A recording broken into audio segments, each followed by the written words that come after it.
Police કર્મચારીએ સગીરને વાળ ખેંચીને માર્યો. આંખના ભાગ પર ઈજા પણ થઈ.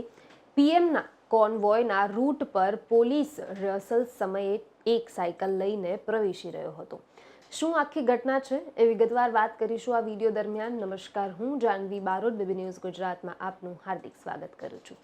સુરતમાં વડાપ્રધાન નરેન્દ્ર મોદીએ આજથી મુલાકાતને લઈને કડક સુરક્ષા વ્યવસ્થા ગોઠવવામાં આવી છે.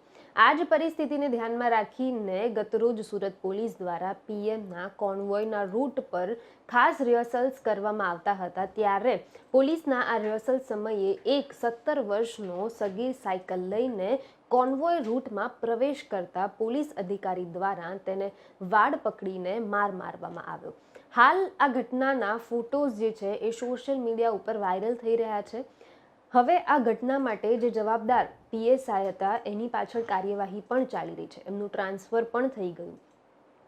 આ કિશોર વિશે જાણીએ તો તે માત્ર 3 મહિના પહેલા જ નેપાળથી સુરત આવ્યો છે. કિશોરની માતાને ટીબી હોવાથી ક્ષય રોગના કારણે તેમનું નિધન થયું હતું.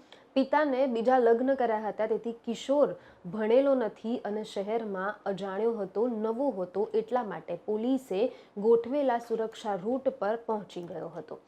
આ મામલે ડીસીપી અમિત વાનાણીએ જણાવ્યું હતું મેસેજ દ્વારા કે આજે સોશિયલ મીડિયા ઉપર ફોટો વાયરલ થઈ રહ્યો છે, જેની હકીકત એવી છે કે બંદોબસ્ત રિહર્સલ્સ દરમિયાન કોન્વોયને મૂવમેન્ટ રોડ ઉપર થઈ રહ્યા હતા. ત્યારે એ બાળક રૂટ પર અચાનક આવી ગયો હતો અને અકસ્માત ન થાય તે માટે તેને રોકવામાં આવ્યો હતો.